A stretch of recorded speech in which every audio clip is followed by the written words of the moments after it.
trust and obey sa kanyang mga salita.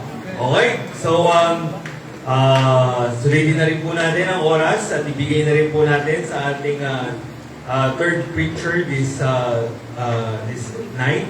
Okay, tawagin po natin ang ating Pastor Josiah ng Subic, Zambales. Amen.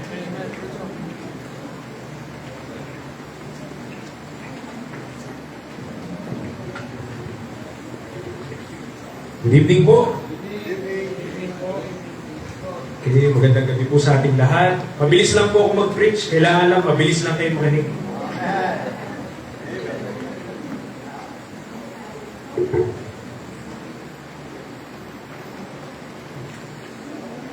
Okay, try po tayong lahat muli. And inalihan ko po lahat. Let's open our Bible on your key text. Ephesians chapter 4. Ephesians chapter number 4. And I was tasked ng inyong pong pastor kung ano po ang i-preach ngayong gabi.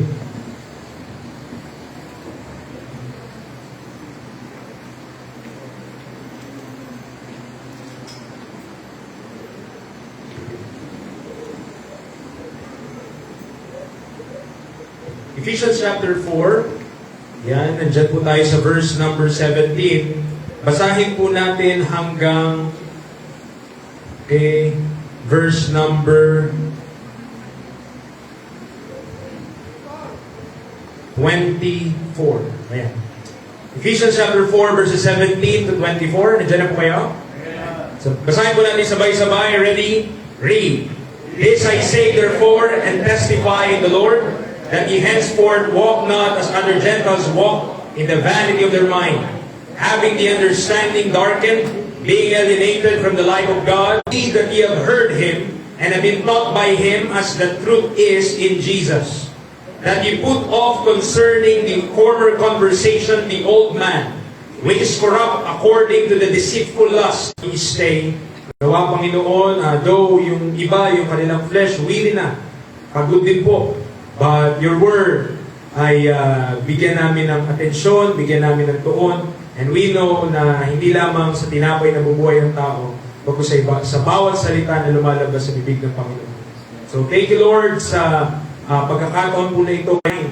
Kung ano yung kaisipan na meron ng isang hintil, lalo higit yung hintil na hindi pa nakakakilala sa Panginoon. And explain how the mind of the Gentiles ay in enmity against God.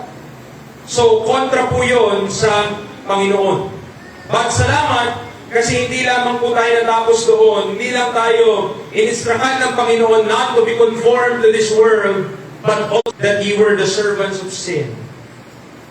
But ye have obeyed from the heart that form of doctrine which was delivered you. So meron pong form of doctrine na dineliver po sa atin. At ito po yung akin pong sisikapin ngayong gabi na ipangaral po sa atin, put on the Lord Jesus Christ. Put on the Lord Jesus Christ. So mga kapatid, if there is an area which could make ordinance, as also discussed by our Pastor Ben kanina pong umaga. So this will be our outline in this study. Mabilis lang po ako kaya ako nilagay ko na dito. No? Kapag ito, walang slides, mas mabagal to. Okay?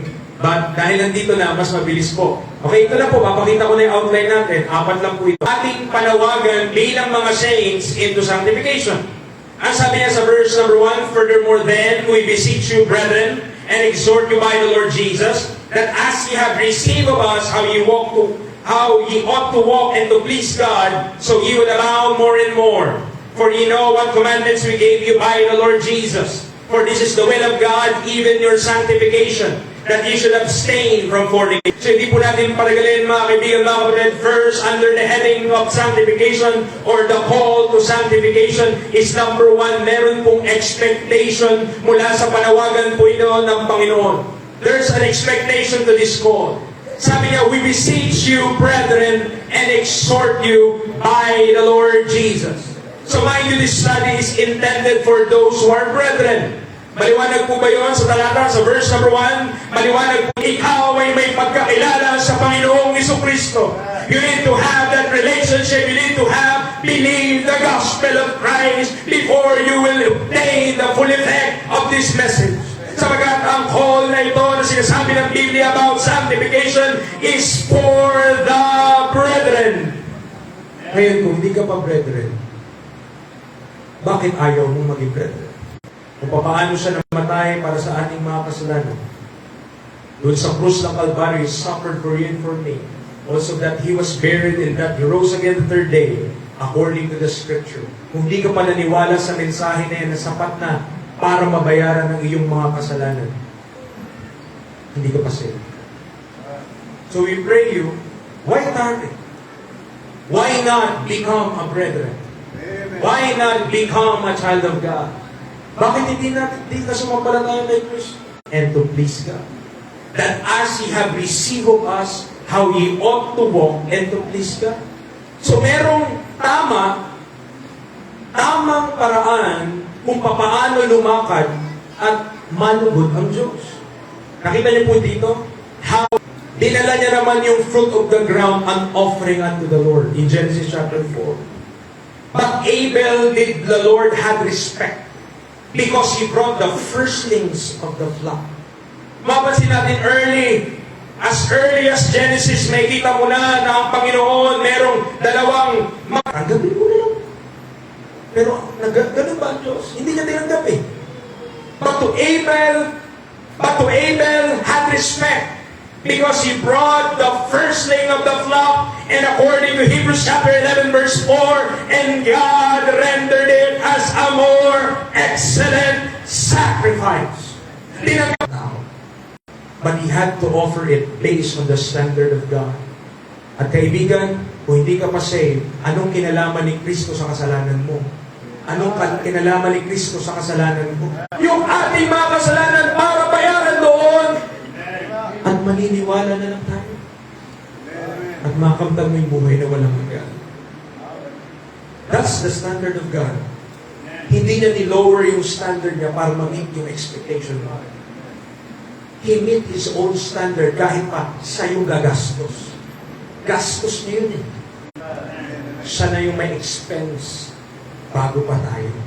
Kaya meron po, matatanggap natin kapag tinuturuan tayo ng ating mga pastor, matatanggap po paano ka lumakad at ma-please ang Diyos. Ibig sabihin, natutuntun sa Biblia kung paano ka dapat lumakad. Natutuntun sa Biblia kung paano natin ma-please ang Diyos. Hindi out of our own imagination. Kasi kung magbabase lang tayo sa imagination natin, lahat tayo may idea. So you will abound more and more. The Thessalonian believers had been taught by the Apostle Paul and other ministers of God what is expected of them regarding their walk.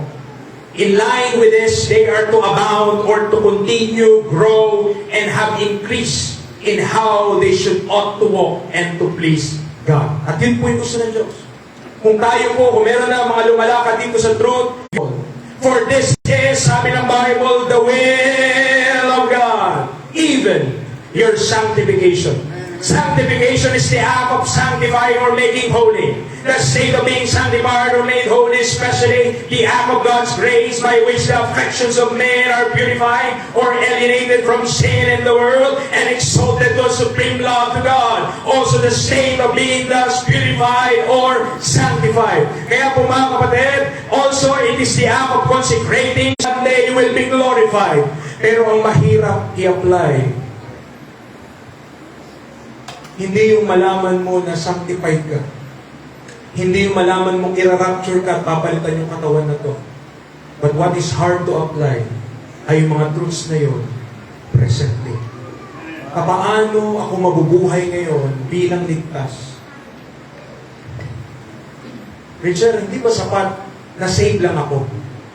Bakit presently there is this struggle in us ay dahil po gusto ng Diyos, even though we are in this wretched flesh, gusto niya we are pleasing to Him in our bodies. At yun po yung pinag-uusapan natin, that God is exhorting us through the Apostle Paul na ang kalooban ng Diyos ay yung sanctification po natin. He shall be one flesh, But he that is joined unto the Lord is one spirit. Flee fornication. Every sin that a man doeth is without the body, but he that committeth fornication sinneth against his own body. Ano po yung sin of fornication? Very rampant. Sa mga schools, sa mga kakilala natin sa labas, sa mga unbeliever, yung sistema ng sanlibutan na ito. But not because it is common, should we accept something and do nothing about it. Hindi porket sa labasan, ordinary yun o common yun, gagaya tayo. Pastor, ganito naman sa labas eh. Ito naman yung uso, Pastor. Bakit naman hindi ako pwedeng magganyan? Fornication is rampant and it is destroying lives. Tandaan niyo po yan. Sanctification does not allow believers to find. Pag na pinahayaan na magpatuloy yung practice na ito, na itong mga kahit lamang isipin mo lang, at panuorin. Bakit natin i-allow to permeate our minds? Madidestroy yung ating minds. Madidestroy yung ating buhay. Mga young people, pinipreach ko po ito sa aming church.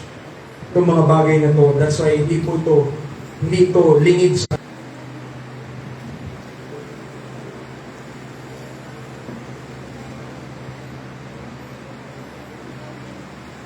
Ano sabi ng verse number 1? Now concerning the things whereof he wrote unto me, it is good for a man not to touch a woman. Verse 2. Nevertheless, to avoid fornication. Ayun naman pala, nasa katawan ko siya. Mga kapatid, ginawa ka ng Diyos na ganyan eh. It's part of your nature. It's part of your being. Pero, kasalanan yan pag in-apply mo nang wala sa lugar. Ngayon, may blessing ang Panginoon. Ayaw niya to, hindi niya to kalooban. The will of God is sanctification. So, hindi niya will yung fornication. Now, wife, and let every woman have her own husband. Pastor, ano ba sa Greek yung wife? Ano ba sa Hebrew yung husband? Malalim ba yung salita na yun? Hindi, napaka-clear. Alam niyo po ba ang wife?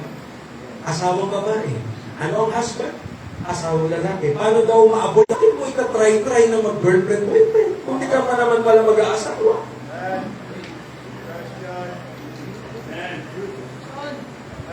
Kung hindi ko naman papasok doon, huwag ka mag-try out. Ang problema, we are playing with fire. At ang nagiging resulta po nito, yun po yung mga nakalagay dyan. Broken families, bitterness, resentment, regrets, loss of dignity, shame, among others, are the evil fruits of fornication. How that when your pastor preach against those things, against fornication, against sa mga pinipreach niya, tinatayuan niya, Diyos. Ibig sabihin, we are proud and we are saying, mas alam natin ang buhay kaysa sa lumikha ng buhay. That we know better in this life. Kung pa-reciting ka nga ng anatomy mo, hindi mo nga ma-recite lahat eh. Hindi mo nga alam lahat ng make-up mo, kung anong parte ng katawan ituro yan, hindi mo masabi. Alam mo lang lahat yan, buto. Alam mo yan lahat, balat. Yan. But kung iisa-isahin mo yan, kaya mo bang maisa-isa yan? Siguro iba sa ating kaya, iba, napakaraming porsyento, 99% hindi kaya. Pero ang Diyos, alam niya yan lahat.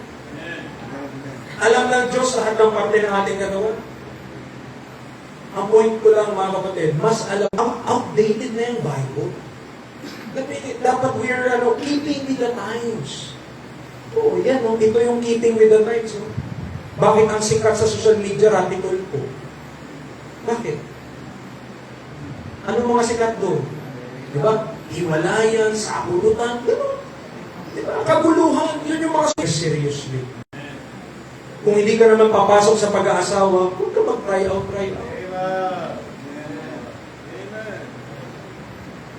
Hindi yan conviction lang na walang pinagugutan. Merong malalim na dahilan kung bakit po namin pinipreach yung mga bagay po na yan.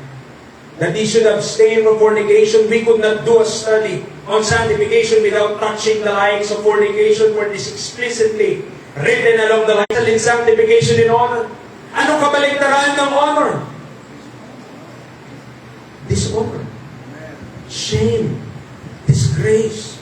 Ito yung ginagawa ng fornication sa isang tao. Ano mangyayari? When a believer fornicates, mawala siya sa church. Kasi may hiya siya sa sarili niya. Makakalungkot.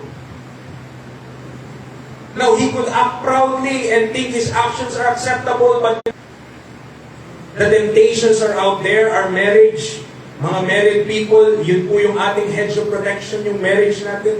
It is only within marriage that sexual relationship is allowed, sacred, hallowed, holy, and acceptable unto God. Wala pong ibang option. Wala. No other leading to marriage. Alam mo yung doktrina na, sige lang, mag-boyfriend ka lang, mag-girlfriend ka lang, pero pag pag-usapan asawa, huwag muna kayo mag-asawa, ako mga bata pa kayo. Pero inalaw yung mga ganong practices. Ano pa yung doktrina yun? So, isipin natin mabuti kung sa Diyos yun mo hindi. Now in the last, not in the last, pala. Okay, itong verse na ito, 16 ito. Yun. Titus 1:16. They profess that they know God, but in works they deny Him, being abominable and disobedient, and unto every good work reprobate, that deny Him.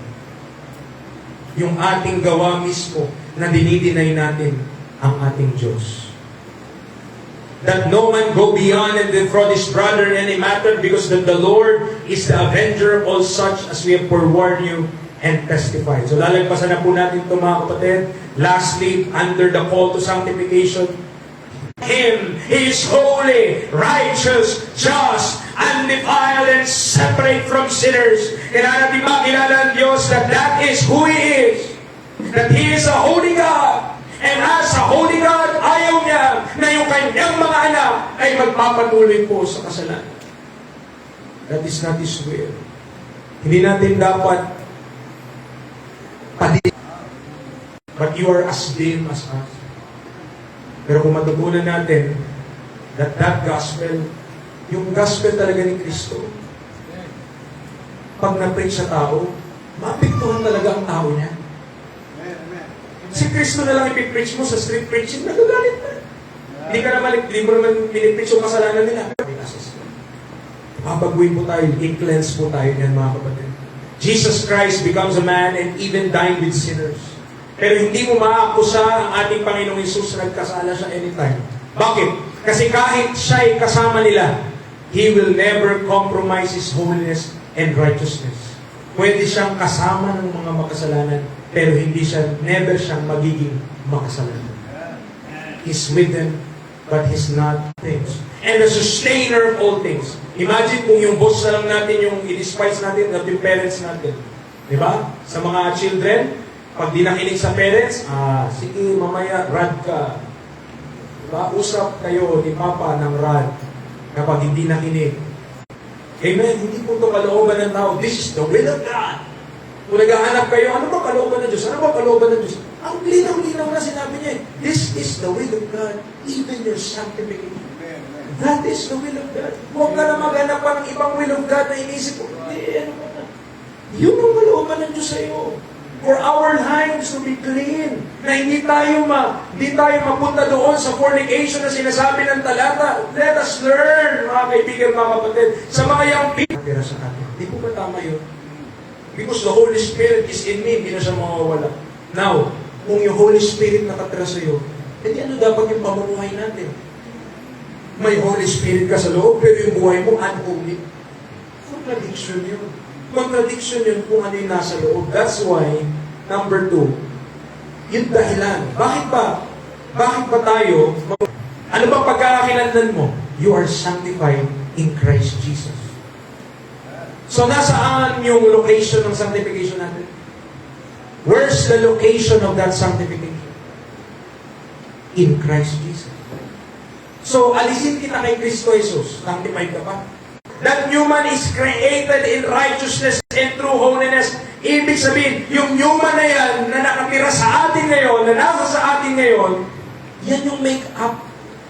Yan yung operasyon niya. Gumagana siya in righteousness and true holiness. So if you live contrary to that, you are living contrary to your identity. Hindi pa pwede na kung ang ID mo, kung yung trabaho ng CEO, gagawin niya yung trabaho ng encoder, wala namang masama sana doon. Ang problema, hindi niya nagampanan kung ano talaga yung trabaho niya. Kasi kinuha niya yung hindi niya naman trabaho.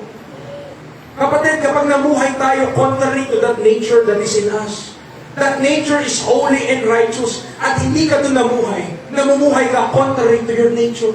Kasi natin madalas, kasabihin natin, tao lang kasi ako, kaya nagkakasala ako. Anong ibig mo sabihin doon?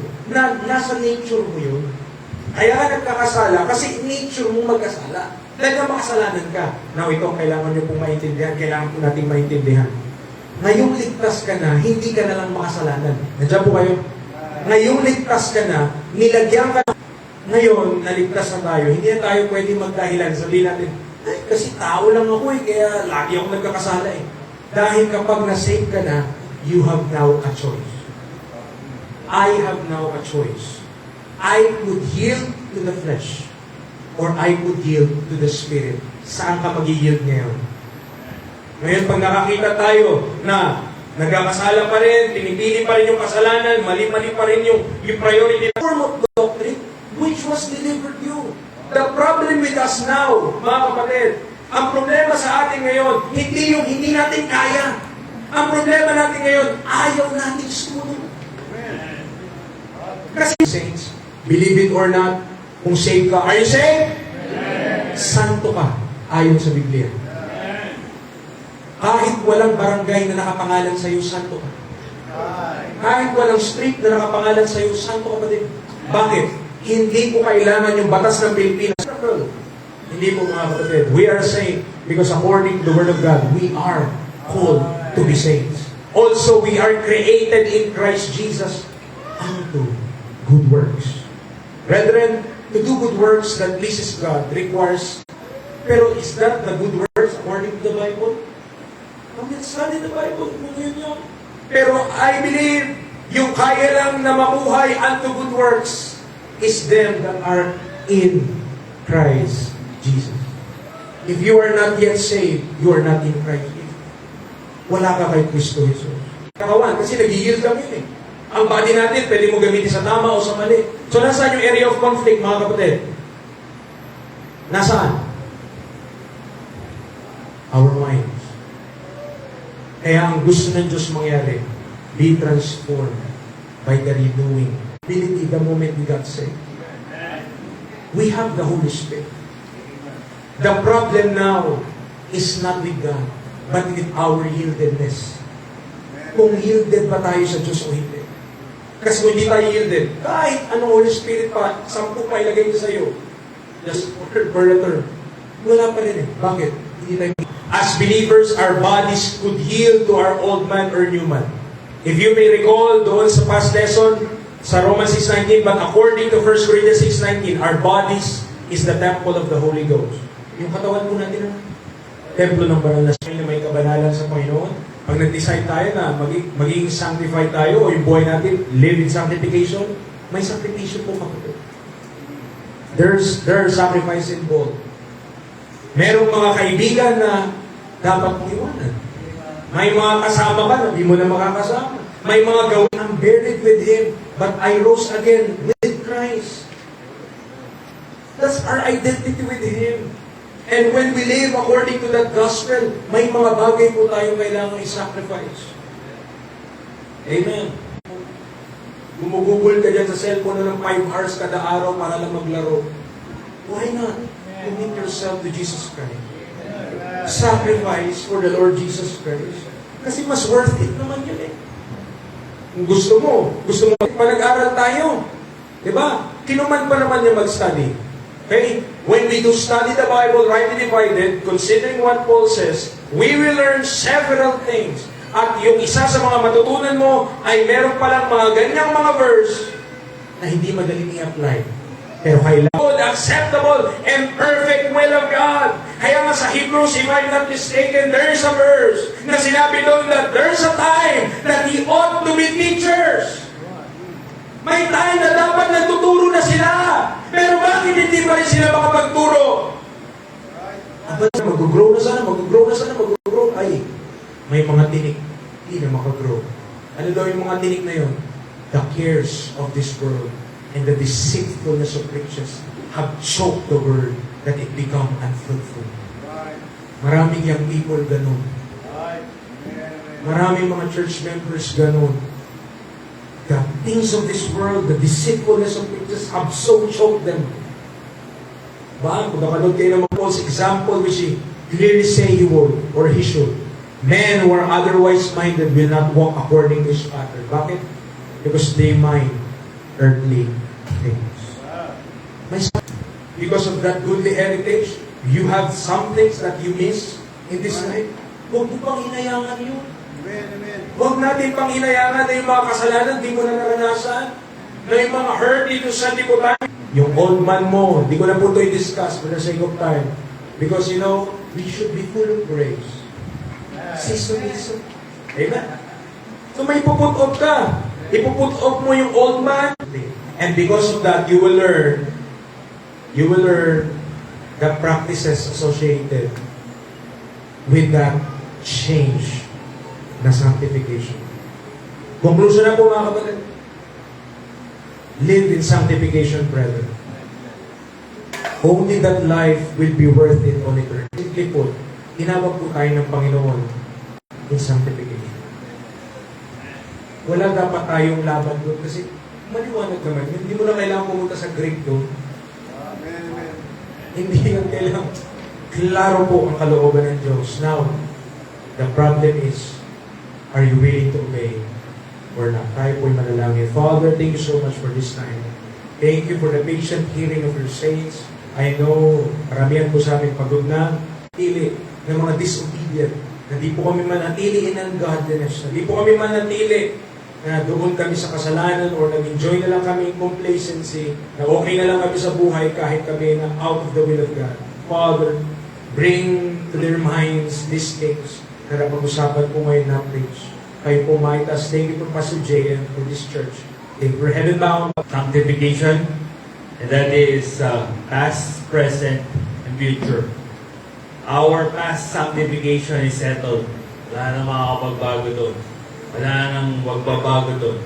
Same goes sa ating future sanctification. Wala nang makakapagbago din doon. But the present is a very important thing. The Holy Spirit that is in us is everyday working sa ating mga pag-iisip, sa ating pag-uugali. He continue, the Holy Spirit that is in us continues to teach us every day. At ang malungkot lang doon is everyday din natin siyang nag-grieve. Okay? So sana po makatulong sa atin ang sanctification teaching. Okay? Dahil pinagkaloob ng Panginoon ang mga preachers natin na may turuan tayo ng salita ng Diyos, hindi para labanan. Okay? Tinuro ng mga preachers natin ang salita ng Diyos, hindi para labanan. Hindi para bigyan ng ibang interpretation. Hindi para pangatwiranan ang salita ng Diyos. Okay? Kung ano man ang nabasa natin, meron kayong mga kopya, naka-live tayo, kung gusto nyo balikan, pwede. Okay? Wala po tinatago ang mga preachers natin sa bawat isa sa atin. Sabi ni Sir Roach kanina, pwede mong i-check. May Bible ka. Okay? Meron kang Bible, meron kang salita ng Diyos, meron ng internet, meron kang cellphone, meron mga dictionaries, meron na lahat. I-check mo. Okay? At sana kung napatunayan mo na tama ang sinasabi ng Biblia, tanggapin mo yun. Okay? I-trust mo and obey mo. Okay? Dahil those are the Word of God at ang salita ng Diyos ay makakabuti para sa atin. Sabi ko po palagi, ay ko po sinasabi, kahit saan, sa church, sa ministry namin sa jail at sa mga sa police, ang Diyos, ang gusto niya makakabuti para sa tao. Yun lamang. Wala nang iba. Okay? Ang Diyos gusto niya makakabuti sa tao. Si Satanas, anong gusto niya? Makakasama sa tao. Napakasimple. Di po ba? At kung mag-aaral po tayo ay sa sanctification na commitment sa sanctification is nandun yung study. If you're just gonna study the Word of God, God is a very, very simple God. Ang gusto niya, simple lang ang gusto ng Diyos para sa atin. Ang pakadali. Okay, bigyan ko kayo ng halimbawa. Okay, the children, obey and honor. Mahirap ba yun? Kailangan, sabi nga ni preacher, kailangan po ba ng Greek sa obey at ng Hebrew sa honor? How about husband? Kailangan pa ba ng word na agape sa love? Love your wife? Mahirap ba yun? Diba? Kung papag-aralan niyo lang po yung salita ng Diyos, yung gusto ng salita ng Diyos sa atin. Wives, submit. One word, submit. Okay? Napakadali. Di po ba? Pero kung titrace natin yan, lifetime. Yan. Hanggang tayo ay mabuhay, yan ang ating trabaho.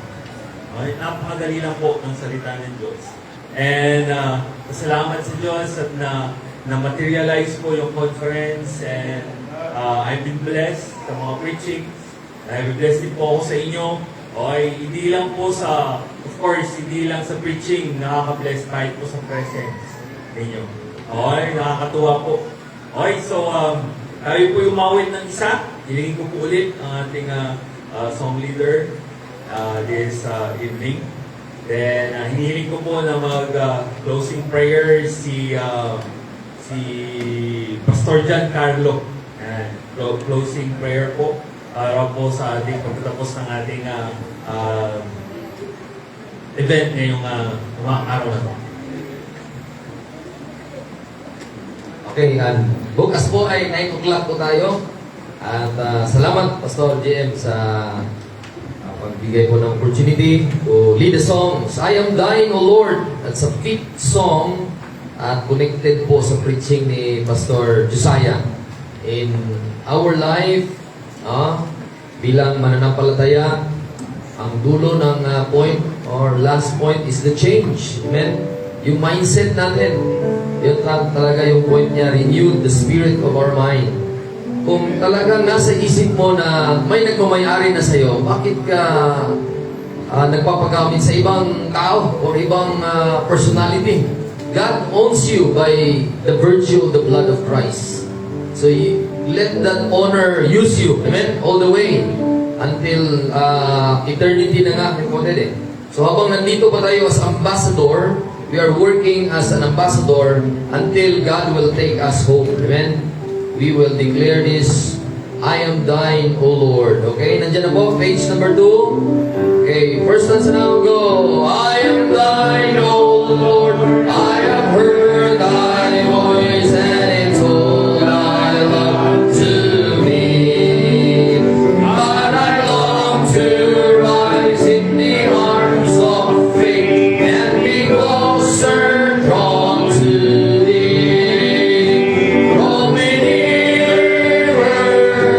nearer, blessed Lord, to the cross where thou hast died. Draw me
nearer, blessed Lord, to thy precious bleeding side. Fourth stanza, a cappella. And let's meditate as we sing the song. Then sa chorus or refrain, meron ng accompaniment or accompaniment na piano and violin. Okay? Let's sing it in a cappella. Fourth now, go. There are depths of love that I cannot know till I cross the narrow sea. There are heights of joy that I may not reach till I rest in peace with thee. Everybody, draw me nearer, nearer, nearer, blessed Lord, to the cross where thou hast died. Draw me nearer, nearer, nearer, blessed Lord, to thy precious bleeding side. It's a blessing, amen? And di man ma-welcome ni Pastor Jem, i-welcome natin arrival ng ating brothers, Brother Jack and family. The Musomos are here, praise God. For the safe travel, Brother Jack, good to see you. I'm blessed na nandito po kayo at others. Please pray for Jeremy, cousin po ni Jem. I am thankful na the Lord give me an opportunity na inalaw mag-preach kanina yung gospel. I invited Brother Jeff bukas para makabalik siya. Pastor John, and thank God, tayo po ay mag-closing prayer na. Amen. Congratulations po, Heaven Bound. Happy anniversary po. Salamat po, Pastor. Let's pray. Aming Diyos, dakila sa lahat, Panginoon, maraming salamat po, Diyos, sa iyong victory na pinagkaloob sa first day ng Bible Conference and Church Anniversary. We thank you, Lord, for your grace, your mercy, and your provision for your church, for your people. Salamat din, Panginoon, sa inyong itinalagang pastor, Pastor John Moore, at ang kanyang family. We pray, Lord, na patuloy niyo silang gamitin pa at patuloy na i-bless pa, Panginoon. Kasama din po, Diyos, ng brethren ng Heaven Bound Baptist Church sa kanilang generosity, sa kanilang love, and ministering sa bawat isa sa amin. Save through, Panginoon, sa mga messengers, sa mga preachers, pastors, and evangelists na amin napakinggan sa araw na ito. We pray, Lord, lahat ng amin napakinggan mensahe mo, Panginoon, ay mai-apply namin sa aming buhay bilang isang mananampalataya. At patuloy kami makapagbigay ng glory and honor sa iyo, Diyos. O God, please continue to use this church to edify one another and to proclaim your gospel of the grace of God. We pray, Lord, na ikaw pong magkaloob pa ng fellowship time sa bawat isa and bigyan kami ng kalakasan muli as we continue tomorrow to praise you and magnify you, O God. Magpalain niyo po ang bawat isa, O Diyos. Continue to save people, O God. At ikaw po patuloy naming maitaas, mapuri at mapasalamatan. This we pray in Jesus' name. Amen. One to another. Amen. Announcements, Pastor. Meron po lugaw. Meron po tayo midnight stop doon po sa Men's Hall. Then, almusal po natin. Open po ng kitchen tomorrow is 7 o'clock. Okay? Yun ako po.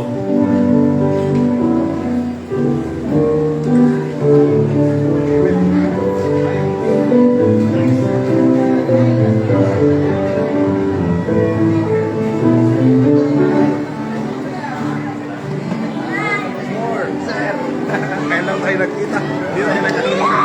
Ay, busy so much. Ang pangalan na ba?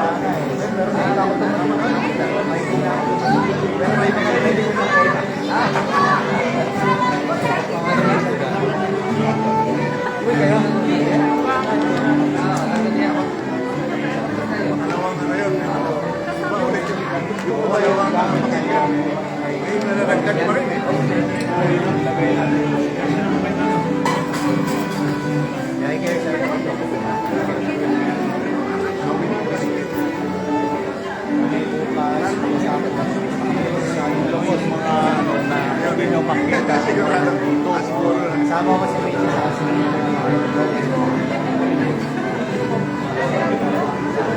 Daligan mo sana ha. Pero yun na lang. Hindi po kaya. Dito na lang tapos dito. Hindi na kami babalik.